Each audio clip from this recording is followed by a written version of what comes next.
advice would you give to new mothers or family who may be going through a similar experience? I would say absolutely, like, talking to your village. I would even go as far as to say don't stop there, because like I said, there are some villages that, as much as they would like to be supportive, they don't even have that emotional intelligence. Right. Like, they just, like you said, had to keep pushing, because let's be realistic, a lot of Black women in America, you got to do what you got to do. That's it. So it's like, I understand 1000%. And I think that don't stop at your community. If you feel like you're not getting the help you need, please find a therapist.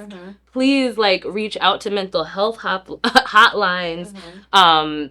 There are so many out there. I promise you, if you just Google, like, postpartum depression, like, especially now, you will find so many helplines. There's even, like, text messages at this point.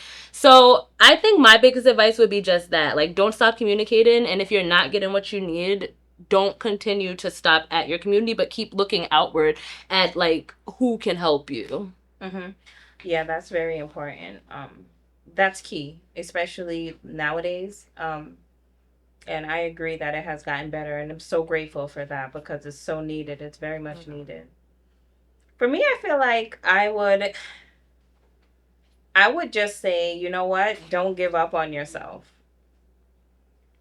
I think I would give that advice because I understand it's hard. When you're in that place.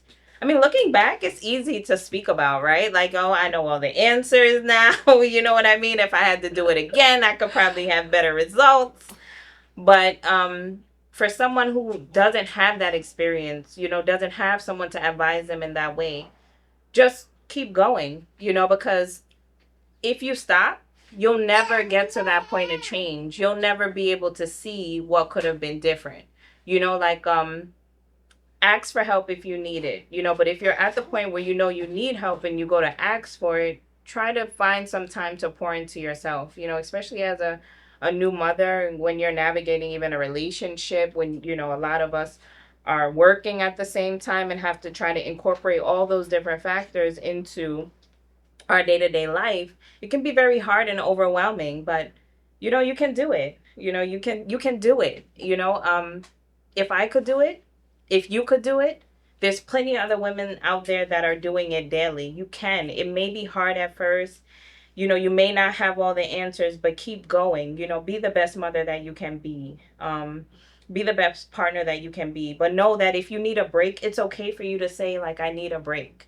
There has to be somebody. I know not everyone's support system is the same, but even if you have to, like, close the door or, like, turn your head or something to let it out for a minute, do whatever you have to do in order to relieve yourself. Practice self-care, and then go right back at it, because this too shall change. It can get better. It will get better. I love that.